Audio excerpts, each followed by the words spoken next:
Hey, fellow traveler. Welcome to the Third Eye Awakening podcast, a show where we talk all about spiritual and psychic awakening, magic, the shift from 3D to 5D, star seeds, ascension, multiple timelines, multiple dimensions, the universe, the multiverse, the Akashic records, all the good things. I am your host, Amy Belair, and I'm so glad to have you here with me today. Okay, let's do this.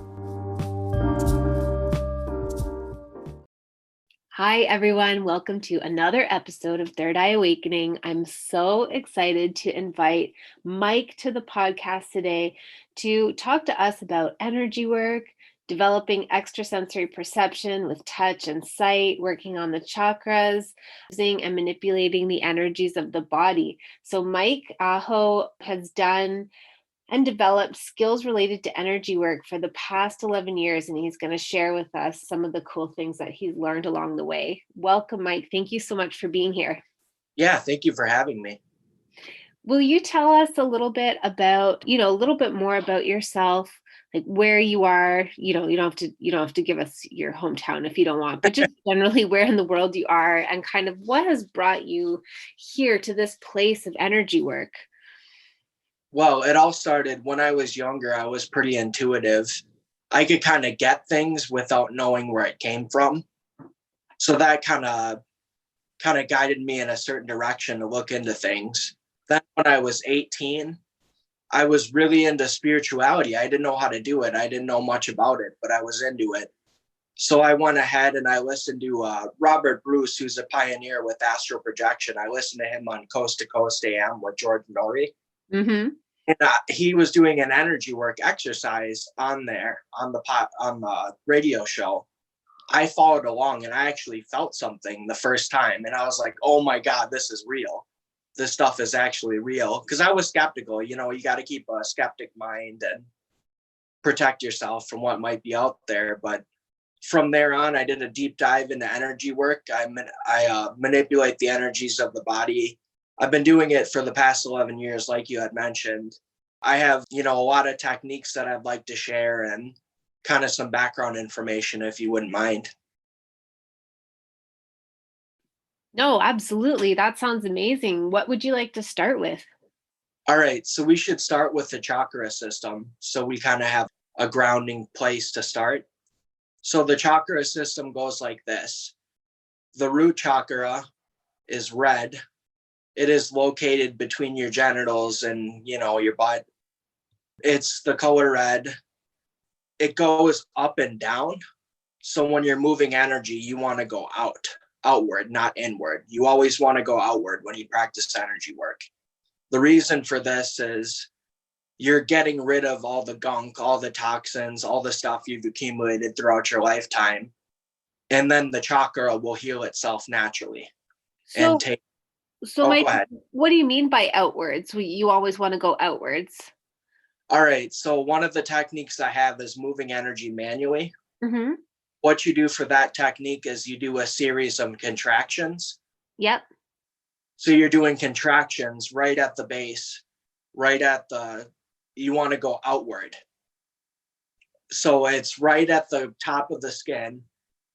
You want to do contractions outward.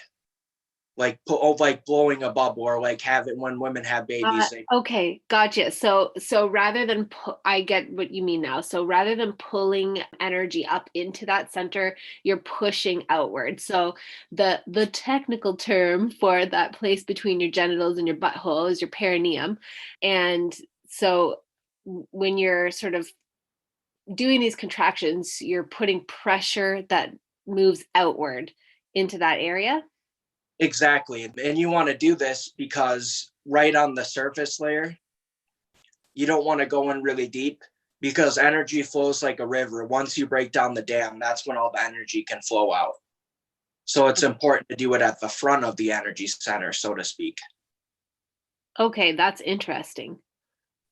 So you can do it in repetitions. I usually run about 30 reps of that when I'm going through the chakras. Now, moving on to the sacral plexus chakra, that's right at the pubic line. The color for that one is orange. Those go outward, so they go forward and backward as opposed to up and down. The only chakras that go up and down are the root and the crown. Okay. All the other chakras of the body you want out and in. You want to move outward and push outward. So So, that, oh, go ahead. so do those ones move more horizontally then? Yep, exactly. Okay. Okay. Cool. So that is the second chakra. The third chakra is the solar plexus. It's the color yellow. It's right above your belly button. And that's another chakra you want to push outward. And then the next chakra is the heart chakra. It's the color green, and it is right below your sternum. For me, personally, I've seen psychics and I've, had some sessions done before. I know that my heart chakra is a little lower. It's pretty close to my solar plexus for some reason, just kind of a fun fact. Interesting. And then the throat chakra is the color blue.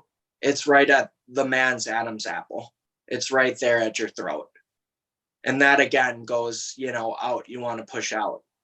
Then the third eye is at the pineal gland. There's a lot of toss up whether the pineal gland or the third eye.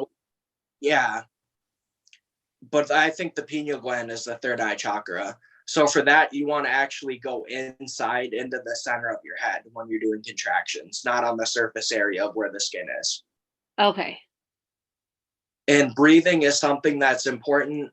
One thing you can do is you can choose not to breathe so you can magnify the sensations you're having while performing the energy work. Or you can breathe slowly, or you can just breathe normally. What I would say is if you can't hold your breath while you practice, just breathe kind of slowly. Because again, you're trying to get the most sensations you can from practicing the chakra. So sometimes you need to restrict breathing, but you can choose to breathe if you want to, and you're just going to get a more optimal result if you're breathing slow or not at all. Then the crown chakra is all around your head. It is kind of above your ears, and it goes all around your head. That one you want to push up. You don't want to go down on this one, especially. You want to push up because you want to release things out so that it can heal naturally, and then you'll build more positive energy. So that is moving energy manually. There is also affirmations that you can do. Mm-hmm. When you're working, you can say, hello, Root. I love you. I honor you. I respect you. I thank you. I love you. I honor you. And go through that as many times as you need to until it starts to react and contract and starts to kind of bubble a little bit. That's a good technique if you're just kind of on the go. You just say it inside your head, while you're working. This is the big four. These are the big four energy work techniques that I've developed over the years. The next is moving energy with the mind. What you're doing with this is actually you are visualizing. Now, people have this thing where they think visualization only has to do with imagery. Well, that's not true. You can visualize the feeling you're having. So what you want to do is you want to visualize the energy centers moving, and then you'll start to feel that as you develop more and more. That's moving energy with the mind. You can do it with any technique. You can kind of freestyle it a little bit if you want to. Have the chakra spin. Males spin clockwise, females spin counterclockwise. That's the rules. I didn't make them, so. That kind of makes sense to me because males, generally speaking, in my experience, have an outward flowing energy and females have an inward flowing energy. And the counterclockwise is more drawing in and the clockwise spin is more projecting outward. Sure. That makes sense. The next technique is awareness tech. Basically what it is you have to figure out how to feel your body. What I mean by that is you have to zone into certain areas. The more you move energy manually, the easier it'll be to do this awareness tech. It's basically singling out different areas of your body, just feeling them with your awareness. And you do that in repetition, just like any other technique. You do a set of, 20 to 30, move to the next energy center, etc. In conjunction with the 7 major chakras, there are also 3 energy trunks. The first energy trunk is at your navel. It holds and stores energy for the body. It's not a chakra. The second one is right at the sternum. That holds energy, and you can screw around with those ones too. And then the third one is at the brow. The brow is the area from your eyebrows up to your head. It'd be a lot easier to show you than kind of explain it, but those are, and then you got the exchange points are your feet. That grounds you to the earth, and then your hands. Those are the energy exchange points of the body. And then, you got the latitudinal and longitudinal points of the body, like the Chinese acupuncture system. But the ones that I went over are the main ones. Right. And so those are super useful techniques. I really like how simple and accessible they all are, and how basically they just are all different ways of bringing awareness and therefore energy to those different centers, is what it sounds like to me.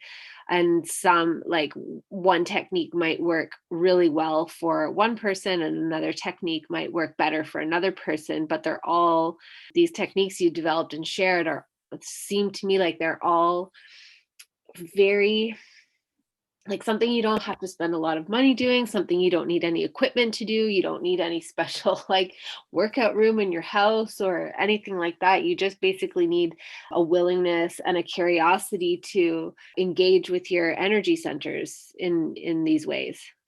That's the thing about energy work. It's free. Yeah. Yeah. But I like how you picked up. Yeah, I developed these 4 different techniques for that exact reason. It's like, oh, what if someone doesn't know how to do this way? What if somebody can do it that way? I wanted it to be accessible for everybody, so everybody has something that they can practice and work on. And who knows, maybe with screwing around with the energy work that you're good with, you might develop something else. Because basically there's densities, there's all this different stuff that's going on around us. It's like a turn of a radio dial. The more you turn the dial, you might get something else. So basically, the hierarchy is you want to produce warm and thin energy. When I talk about density, you want warm and thin. That's the ultimate goal, because you want to get rid of that really thick energy, and you want to get rid of that cold energy. That stuff's not good for you. It's not good for the body. So your goal should be to produce thin, meaning like extrasensory touch, it feels thin, and then warm. That's higher energy. That'll get you. There's basically 7 different levels of the astral plane, and you have access to certain levels based on how you vibrate. Totally.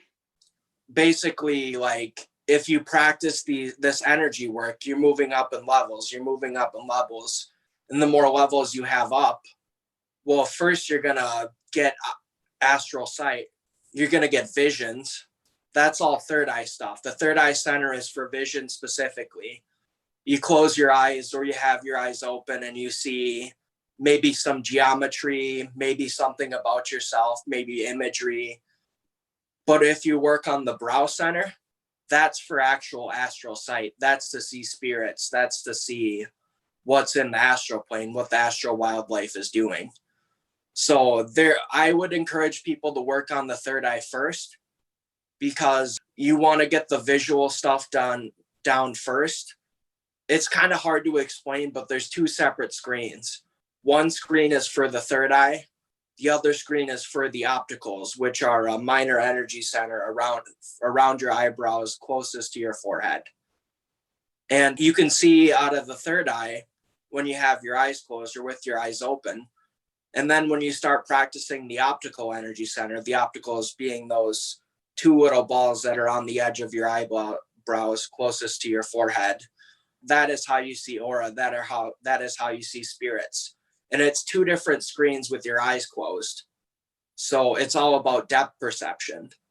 What's going on, what seems really close to you is third eye stuff. What's a little bit further away is optical stuff. So it's important to develop one before the other, or else you can have problems differentiate which sight you're seeing. Does that make sense?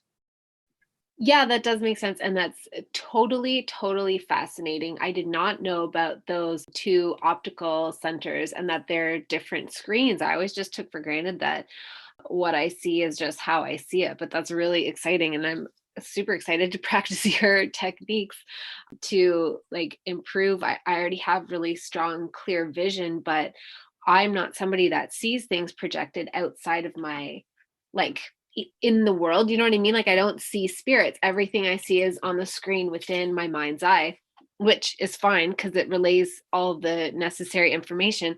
But it's it's a constant, just a constant journey of unfolding and exploring what we're capable of. So I'm very interested in trying this. But I have a question for you. Yeah, shoot. Do we, like, so you said you recommend starting with the brow first. Nope, the third eye first and then the brow. Okay, the third eye first.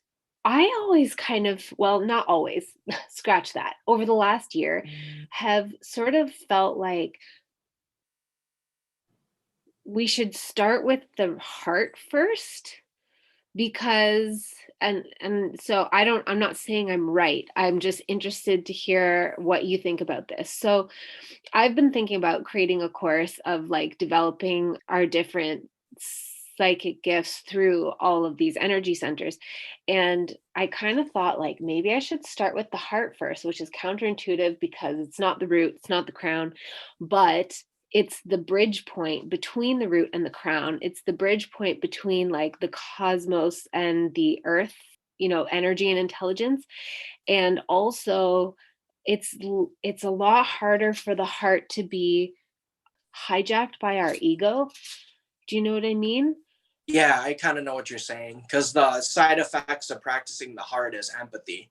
Yeah. You know, getting that sort of empath feel when you Yeah. practice in high, in high definition. But one thing I was going to say is if you want to start seeing spirits, you got to learn how to look at the space in between. So I'm talking about you have your computer right in front of you. You got to look at the space before your computer. You got to start Right. looking. And not a lot of people ever do that because they're so used to the physical world where you just look at an object, looked at an object, process. So it's important that you learn how to look in the space in between, especially when seeing spirits. Yeah, I totally understand exactly what you're saying, and that's super interesting, and I'm gonna start practicing that more because a couple years ago, I sort of realized that I could see, like, when I would just stare out, in front of me, like, at nothing in particular, I realized that I can see the pixelation. And that's the best way I can describe it. It's not really pixelation, but it's kind of like these tiny, the ways that my brain interprets the electrochemical information it's receiving through my, physical eyes. And I realized, like, how much information there is that my eyes aren't interpreting, how much information there is in that space in between, like you're talking about. Right. When I first found the opticals, I wasn't very good. My left one was great, but my right one didn't work well. So I could only see aura over the left side of people's bodies and not the right side. That's so interesting. So how do you develop those opticals? Like, how did Same you tech, the go big ahead? four. You got to practice the big four on the optical centers. Okay. Don't do it though, because if you overdo kind of the brow center, it's controversial because you can develop like headaches and stuff like that Yeah. if you overdo it. So just moderately practice it up to an extent that you feel comfortable with. The law of energy works like this: where you think is where the energy flows. Yeah. If sensations grow too big, stop energy work immediately, go rest, go eat something, and then return to it later. So that's kind of what I want to put the disclaimer out for anybody that wants to practice energy work. Because it's good for you, it's great for you, but you don't want to overdo it and you don't want to get overstimulated and have like an anxiety attack or like a panic attack. Yeah, which I find is like common for a lot of people when they're doing this kind of work, because it obviously, like, as you expand your ability to perceive more information, especially information that's not what we consider physically manifested, then it like necessarily causes you also like the side effect of deeply questioning your reality and then deeply questioning your sanity, and that's very stressful. And which I think is why like tr- traditionally spiritual teachers and people who kind of like show the way to do these things are like start with the root and the grounding exercises, because you can just get carried off, almost like you like hop into a hot air balloon and all of a sudden like whoa, you're in the astral, and you're like, I don't even know who or what I am anymore or what is real. And yeah, that's stressful for pretty much everyone, I think. So going back to your other question, I started with the third eye. That's what I figured out how to move energy manually with the third eye. So it all started visually. That's how I got started. So the heart would be a good place to start. Everybody says you got to start with the root, open the root, then the sacral, and etc. But I think you can start where you want to start. I So think if so you think too. that heart is a good idea, then go for it. If you want to start with the third eye, go for it.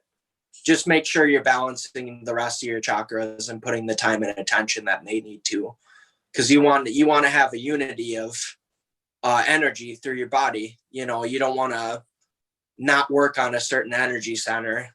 You want all of it to be healthy because it's a system, you know? Right.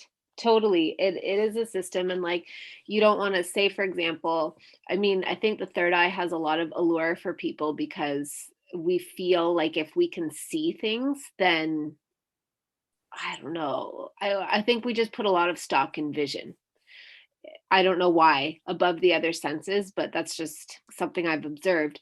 But if you only work on your third eye, for example, and you never work on your solar plexus, then you can walk around feeling like extremely like self-deprecating and, not in your power, not allowed to be here and take up space. Or if you don't work on your sacral, you can walk around with a lot of gunk in there and like pain and trauma and stuff, and just sort of like it creates a lot of imbalance. Like ideally they're all flowing harmoniously with the energy circulating between all of them. Right. Absolutely. Want to talk about is what I call feedback. I don't like the side effects because we always tend to see it as something negative. Yep. So feedback is basically what's going to happen after you do this. You're going to get really hungry the more you do energy work, and that's okay. It's like working out a new muscle. You're going to get really tired for a while before it starts to kind of, work and get you hyped up. You're going to have a lot of sexual urges, and then you're going to need to sleep a lot in the beginning. This is all side effects that happen, or feedback that happens as a result of practicing energy. It just comes with the trade. It'll wear off after a while if you've been practicing for a while. Another thing I want to talk about is don't, I don't know what your audience is, but don't jerk off a whole lot. When you ejaculate, you get rid of a lot of the energy in your chakra system because you're giving off energy. So to do that in kind of a moderation is a good thing when you're practicing energy work, because you don't want to have to start from scratch because you're jerking off all the time. Right. Like, so basically, you're just saying, like, not to deplete your chi through like manually stimulating your own orgasms. Would the same be true for like if you're in a relationship? Is it kind of the same thing? You know, from what I've experienced, sex is a very spiritual thing. It's a lot. Definitely. You're giving off energy from one to another person.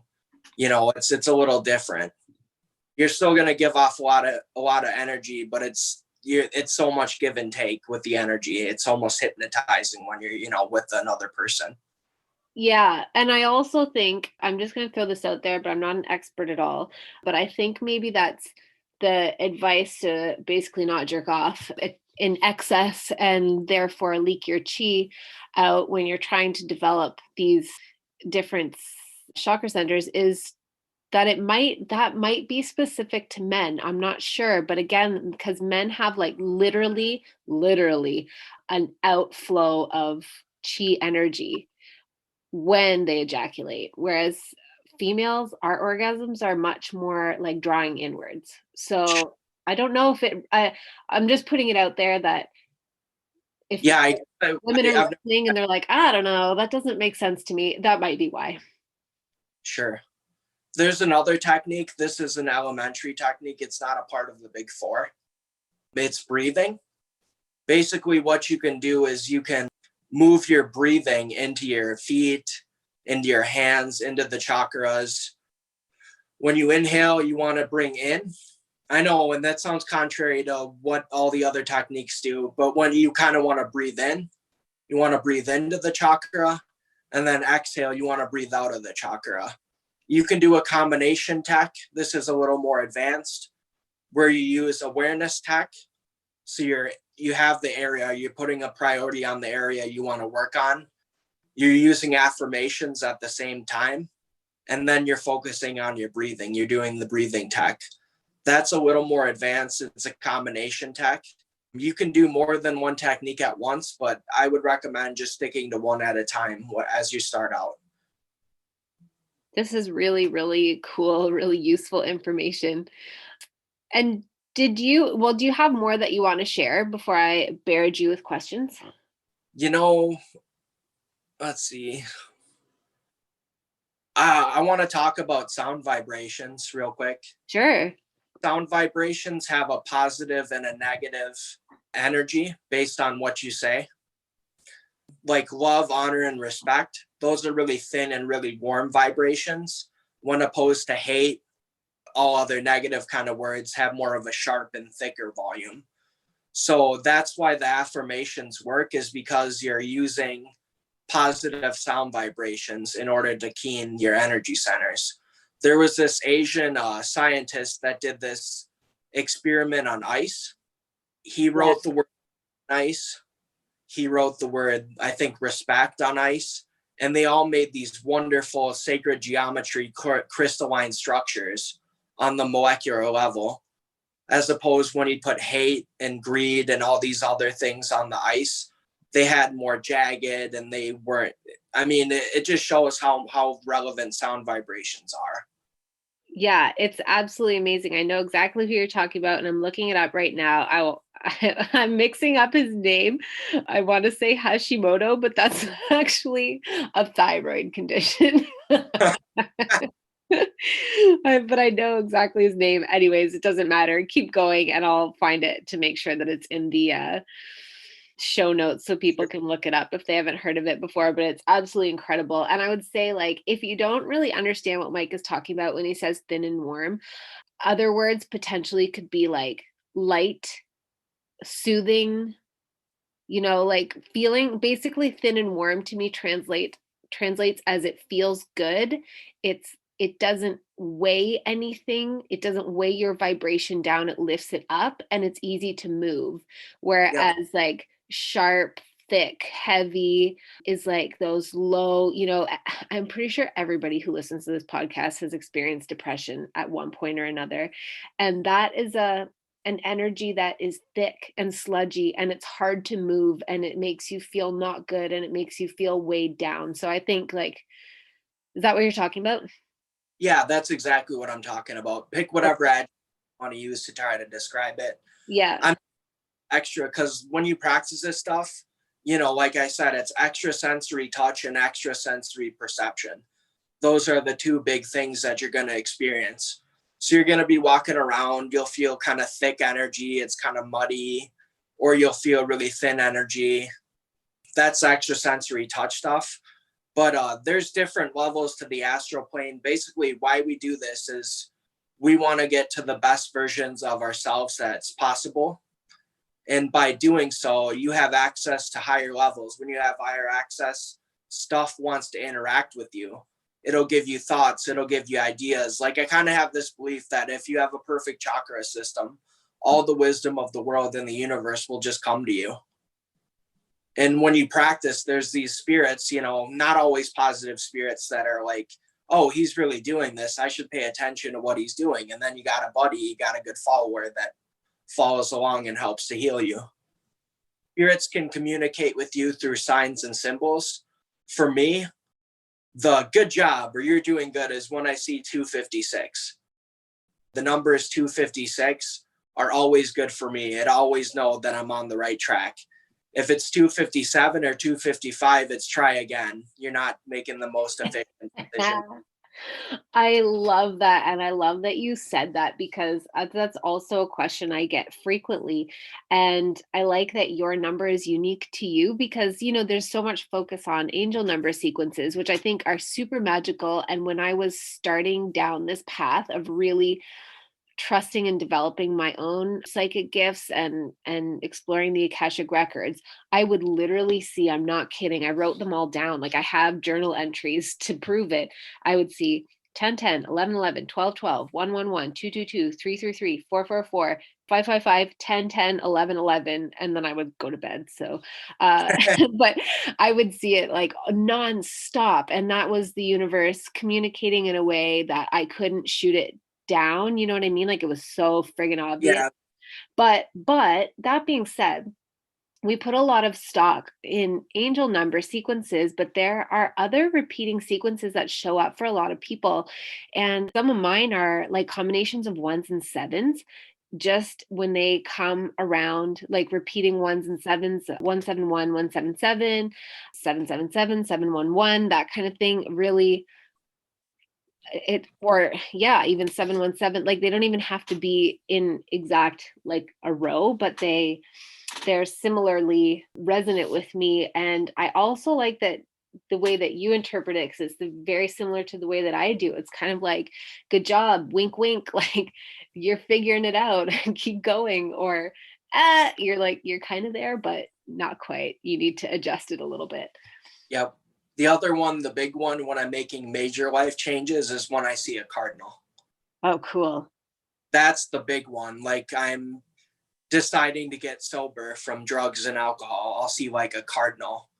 And that'll be like, I know for sure that this is a big life change. It's not something minuscule like a 256. It's a cardinal. Right. That and so how did you discover those? Like, did you just start connecting the dots? Yeah, I just kind of realized that when I just kind of pointed the dots together. I kind of realized that when this stuff was happening to me, it was happening to me for a reason. And I know that it's just positive entities. You call it guides, you can call it spirits, but something is communicating with me to put me on the right track. And it took a little while to kind of figure it out. But once I got it, it started to flood and flood and flood. And now I just can't deny it.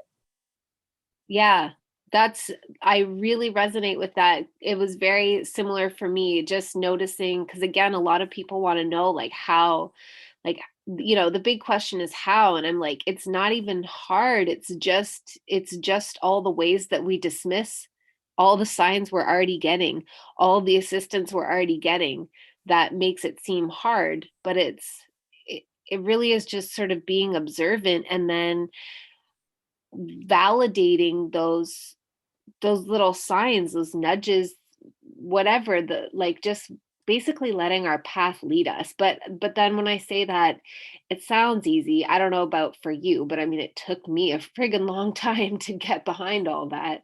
And we're really not taught to do that. But some of us have this like just innate understanding, which it sounds like maybe you are one of those people that has this innate understanding that like these things are happening for a reason, and to just pay attention. Right. You got to pay attention to the signs, or else how do you know if you're doing the right thing? Yeah. Or not even right thing, but the best thing that you could do in the moment. Yeah. Yeah, exactly. Like it's not so much a right and wrong. It's like just maximizing the potential of each Yep. moment. Mhm. Um, yeah, that's kind of what I wanted to go over. I could go for some of your questions now. Cool. Okay. So, one question that I have is, if somebody decides to start implementing your techniques and they're like kind of new along the spiritual development path, do you have any recommendations for how they can do it in a way that is safe so that if they do start, like say, for example, if they focus on their third eye and they start activating it and seeing internal visions, and then they shift to the brow work, what can they do to know that they are, when they're seeing spirits, that they're safe or they've protected themselves or whatever? Because definitely in my experience, I'm really lucky and I only seem to attract positive spirits, but that wasn't always true for me. And I also have been in contact with a lot of people that are being bothered by various levels of pesky to, abusive non-physical entities. Yeah, you got to watch out for the astral wildlife. It does what it likes to do. Yeah, I mean, a lot of the time when you put practice in, you're going to get good results. You're going to get good spirits that follow you. But there's also going to be some bad ones that hang around. The best thing you can do is kind of take breaks, meditate, do whatever you need to do to stay in the moment, eat some good food, stuff that's good for you. I'm not very good at spiritual self-defense. I'm not going to lie. I still struggle with it because I haven't found a lot of what works besides practicing more. But if it's something that's really, I know something that helps. Essential oils. If you feel like an energy is attached, so let's just, for example, say the left side of your head at your crown. You can get some essential oils like frankincense or white angelica and rub it there. And most of the time, the spirit will just fly away because based on the sensation. I had a bad spirit one time when I was in the beginning because I kind of let it in. I was so fascinated with the results I was getting in such a quick rate that I was like, oh yeah, let's let everything in. But I didn't realize that it had bad intentions. So I went to my friend because this thing stuck around for like a day. And he said, you can't be in the house. You can't bring that into our house. Another guy put his our hands on my shoulders and he started freaking out because of this entity, because he could feel it too. So we called my friend's mom, who's a psychic, and she said, yeah, this is a hermaphrodite spirit that's following you around because you've been doing a lot of energy work. And I didn't tell her any of that. Mm-hmm. I just tried to follow her, and she, intuited all the information. And she said, what you need to do is you need to get some white angelica essential oils and then put that on where it's attached to. So we went to my house, put the essential oil on, and then it just went like it made, and then it was just gone. Yeah. So I think essential oils are a good way that you can protect yourself. Getting grounded, grounding techniques are good. Eating, praying, whatever religion you have, it's always good to talk to your higher power. But those are some ways that I found out that really help with possessions. Okay, that's very helpful, and I really, really appreciate that you shared that it was allowed in, because we always have to allow them, but it's often subtle, right? It's like, it's not like they're like, excuse me, I'd like to come fuck with your life, is that all right? And we're like, oh yeah, sure, of course.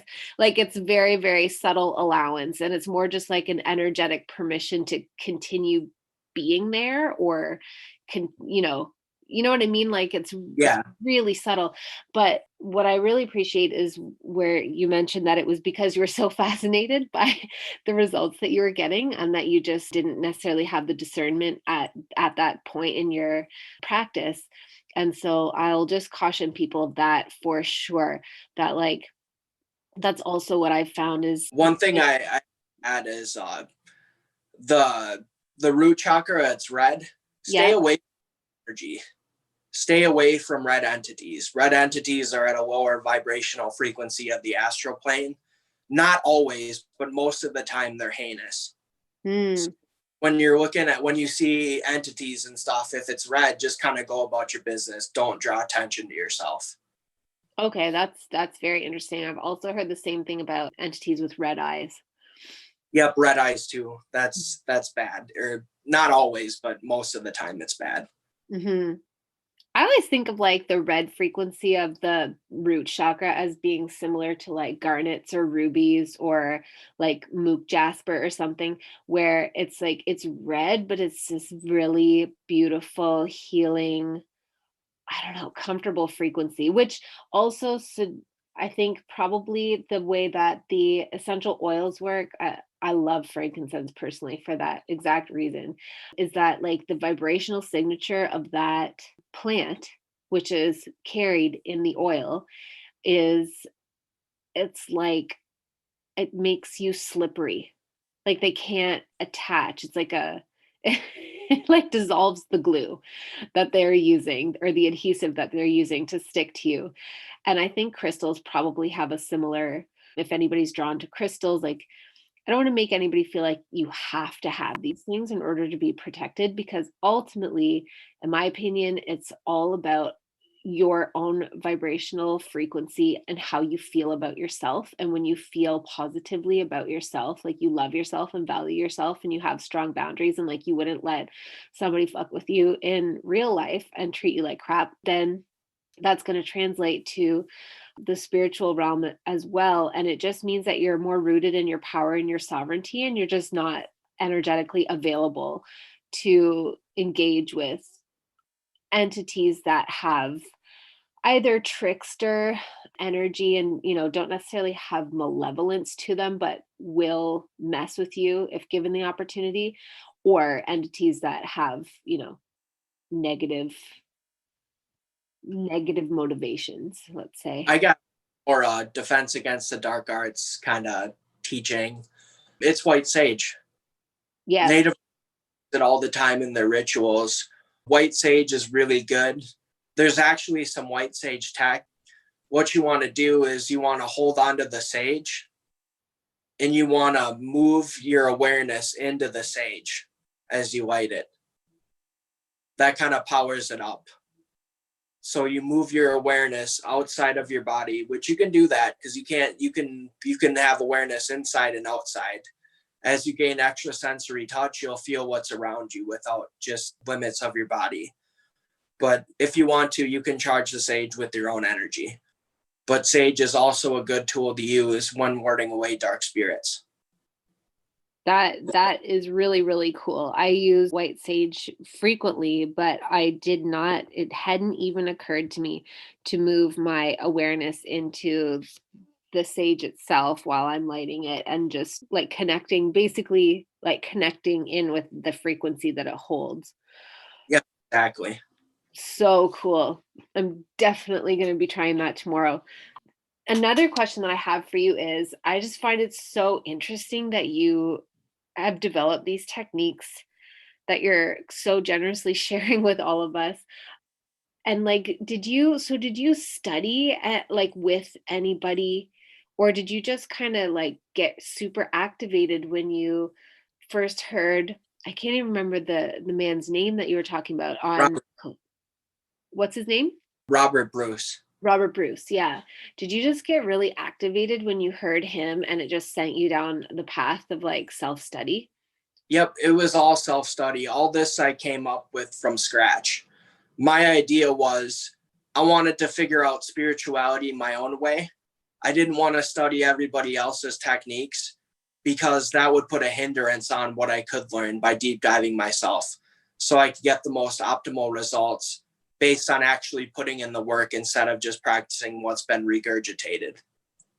That's amazing. I absolutely love that. I love it, love it, love it. And I was just talking in my Facebook group today about about exactly that, basically just being like nobody owns this information. And we all have different ways of understanding it and we all have access to it, and there's a point where it's really valuable to listen to somebody else or read their work or take their courses, and yeah, you just get a lot of downloads and clarity and activations yourself, but there's also a point where you just have to like defer to your own interpretation, your own like understanding, your own direct connection basically. Right. Plus, like studying someone else's work, you would be limited to based on what the material is. You wouldn't have a lot of things that are really personal because you're practicing someone else's work. It's like you do this and this happens, you do this and this happens. But what about all the random stuff you want to screw around with and try to figure out, you know? Yeah, totally. Totally. And by the way, I found the guy's name for the frozen water molecular crystal experiment. It's Dr. Masaru Emoto. So Emoto. yes, and I will put it in the show notes, everyone, or I will have my awesome podcast editor put it in the show notes. And so, oh man, I just feel like there's so much interesting stuff. Like you're a wellspring of fascinating information. I guess the last question I'll ask you, I'll probably have to have you on again because you have really put the work in yourself and you've just done and discovered and explored so much and it's fascinating to me. I'm curious which chakra was the most challenging for you, or if there's one that continues to be the most challenging, which one it is and why you think that is. The root. Yeah. It's always been the root. Me and the root, we go way back. We do. It's been around my whole life, but getting into practicing the root, it's hard. It's hard to really get grounded. It's hard to see a lot of results from the root for me. Out of all the chakras, the rest of them kind of came easy as I practiced, but I really had to work hard on the root. And do you feel like it's like based in trauma, like whether it's personal or just collective? Like we have a ton of collective root trauma that we get constantly manipulated through, but do you feel like that's it? Like there's resistance? I know for a lot of people there's resistance to inhabiting the root because it's associated with survival and therefore death and pain and suffering and all those really visceral experiences. There's probably a lot of karma that I've accumulated over my lifetimes. Mm. I think that I'm here again to try to let all that, I mean, because that's why we incarnate. We reincarnate so we can live the same things that we didn't finish in the previous life. Mm-hmm. So there's a lot that's still in my root that I got to work through. But it's hard. Like that's why we practice energy work, is we can move all that stuff out, you know? Yeah. Because the more it gets there, it kind of constricts energy, and then it constricts more, and then it, you know, you got a really thick, uncomfortable energy. So when you practice the energy centers, you can move all that stuff out and kind of digest it, if you will. Yeah. Yeah. And so when you move it out of the energy center, does it completely leave your field? I suppose it depends on what the energy is, right? And the story Yeah. around it is what the specific trauma is or the disturbance. But so I imagine some of them are just ready to be released. And so you kind of push them out and there they go. And other ones are like, well, okay, fine, I'm out of the root, but you still have to look at me and Yeah. sort through everything. Some stuff you can remanifest in if you relive it. Yeah. Yeah. That's so So interesting. it's but you know, that's why we do it. Yeah, Can I touch on a last thing? of course. One thing you want to work on eventually is Kundalini.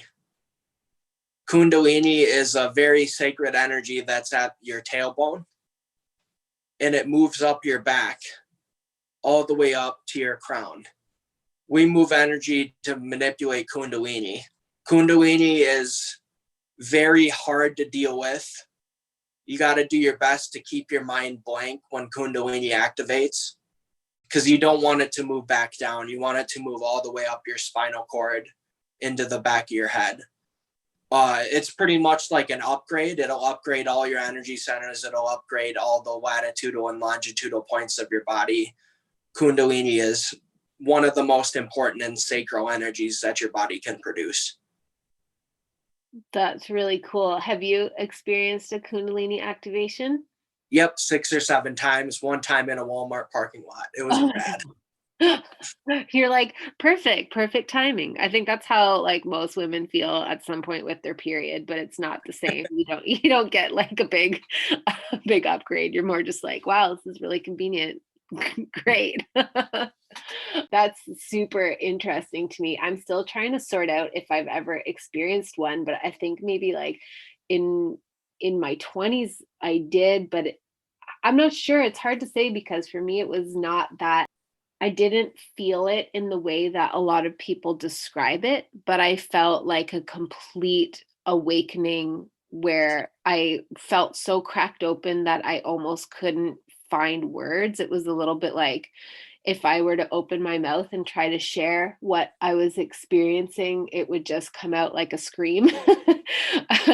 And sometimes I wonder if that was, and it was very hard to deal with, if that was a Kundalini activation or if it was just basically like massive crown downloads. I don't know. I don't remember what direction it was moving. So it was a long time ago, but I'm definitely interested in learning more, and I'm for sure going to apply the techniques. So I just want to reiterate that.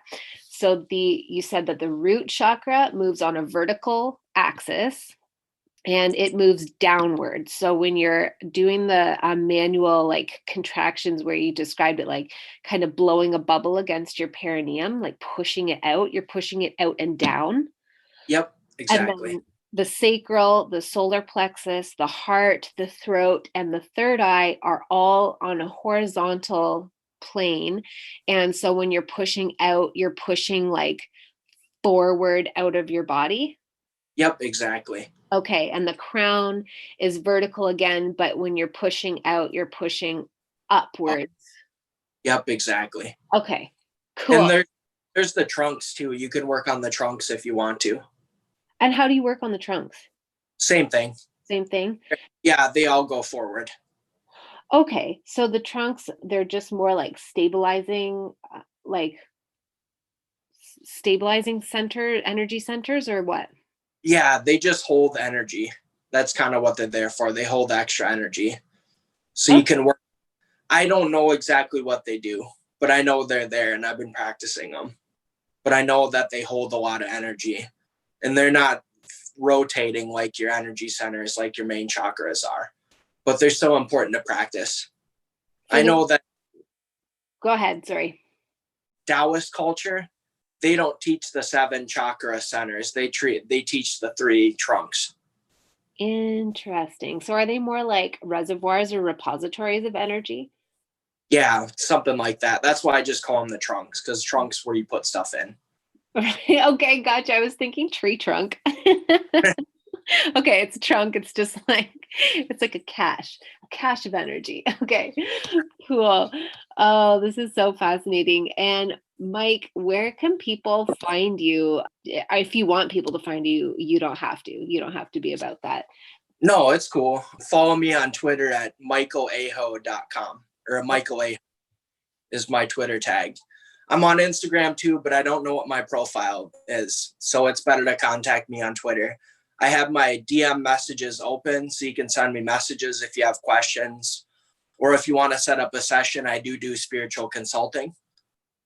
That sounds amazing. It sounds like you have a lot of beneficial consultation to offer. So, okay, that will be in the show notes. So at Michael Aho, Aho is spelled AHO. Yeah, okay, great. Well, thank you so much for coming on and generously sharing with us the techniques that you've developed and some of the experiences that you've had through using these techniques. I feel completely educated myself. So I'm sure my listeners will also feel like, wow, this is amazing. Thank you so much, Mike. Yeah, thanks for having me, Amy. And thank you, everybody, for your attention and listening to this episode. I appreciate you so very, very much. Don't forget to take a screenshot of yourself listening to this episode if you loved it and tag me on Instagram or Facebook. Share the love a little bit, but either way, it doesn't matter really. I'm just glad that you're here. I hope that you're benefiting from these episodes, and I hope you have a beautiful day or night wherever you are, and I'll catch you on the next one. Thank you so much for being here with me on this episode. I appreciate you more than my words could ever say. Please remember to rate, review, subscribe, and share, and I will catch you on the next episode.